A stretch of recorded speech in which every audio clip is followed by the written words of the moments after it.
मित्रों को जय जय सिया राम। प्रभु श्री राम की कृपा हमारे सभी मित्रों पर बनी रहे, यही हमारी मंगल कामना है। तो मित्रों, आज कबीरदास जी के जीवन के कुछ चमत्कार के बारे में आपको बताएंगे। दुख में सुमिरन सब करे, सुख में करे न कोय, अजो सुख में सुमिरन करे, दुख काहे को होय। एक बार भगवान ने ब्राह्मण का रूप धारण किया और वहां पहुंचे जहां श्री कबीरदास जी छिपकर बैठे थे। भगवान ने श्री कबीरदास जी से कहा कि तू यहाँ पर पड़ा हुआ भूखों क्यों मरता है?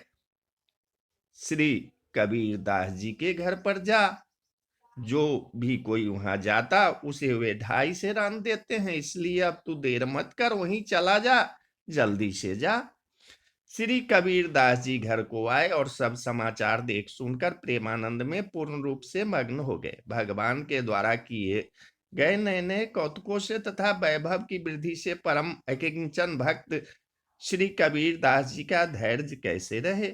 बढ़ती हुई प्रतिष्ठा को घटाने के लिए श्री कबीरदास ने नए नए कौतुकों की रचना शुरू कर दी। एक दिन कबीरदास एक वेश्या को अपने में साथ ले लिया। उस समय ऐसा मालूम होता था कि भजन भाव को छोड़कर ये उसी के रंग में रंग गए हैं, परंतु सच्ची बात तो यह थी कि मुझे कुमार्गी समझकर लोग मेरे पास न आए, मेरे भजन में बाधा न हो।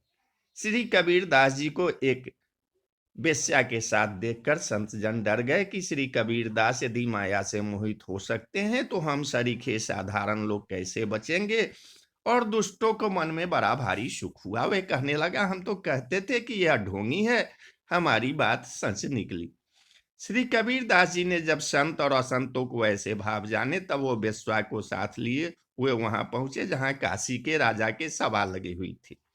राजा ने शिष्य होते हुए भी इनका कुछ भी सम्मान नहीं किया। फिर ये वहां बैठ गए और मानसी भाव से श्री जगन्नाथ भगवान का ध्यान करने लगे। थोड़ी देर बाद इन्होंने उठकर वहीं से अपने पात्र से जल गिरा दिया। यह देखकर राजा के मन में कुछ चिंता हुई और उसने पूछा कि आपने यह क्या किया, जल क्यों गिराया? श्री कबीरदास जी ने कहा कि श्री जगन्नाथपुरी में श्री जगन्नाथ जी का रसोईया भोग का थाल मंदिर में लिए जा रहा था। उसका पैर जलने वाला था, इसलिए आग को बुझाकर मैंने उसकी रक्षा की। यह सुनकर सभी को बड़ा आश्चर्य हुआ। राजा ने की जांच के लिए आदमी को भेजे। उन्होंने लौटकर समाचार दिया कि श्री कबीरदास जी की बात सत्य है, बिल्कुल सत्य है। राजा के मन में अपना अपराध मानकर रानी से कहा कि श्री कबीरदास जी की वह बात तो सत्य निकली। राजसभा में कृपा करके पधारे, मैंने उनका अपमान किया, इसलिए मेरे मन में बड़ा भारी दुख है। इस अपराध से बचने के लिए मैं कौन सा उपाय करूं?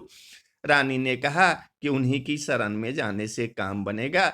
तब राजा ने एक घास का एक बड़ा भारी बोझा सिर पर रख लिया और गले में कुल्हाड़ी बांध ली। इस प्रकार भाव में भीगा हुआ राजा रानी को साथ में लेकर श्री कबीरदास जी के शरण में गए। राजा रानी ने लोक लज्जा का सर्वथा परित्याग कर दिया था। दोनों बाजार से होकर निकले। हमने बड़ा अनुचित कार्य किया है, ऐसा सोच सोचकर उनके शरीर क्षण प्रति क्षण क्षीण हो रहे थे। श्री कबीरदास जी ने दूर से राजा को आते देखा तो अत्यंत व्याकुल हो गए। वे उठकर राजा के पास आए और उन्होंने घास का बोझ उतरवा दिया, गले से कुल्हाड़ी खुलवा दी। राजा रानी के भाव से श्री कबीरदास जी बहुत संतुष्ट हो गए। मैं तुम्हारे ऊपर रुष्ट नहीं हूं, ऐसा कहते हुए उन्होंने उपदेश देकर उन्हें आनंदित किया। तो बोलिए जय सिया राम, जय जय सिया राम।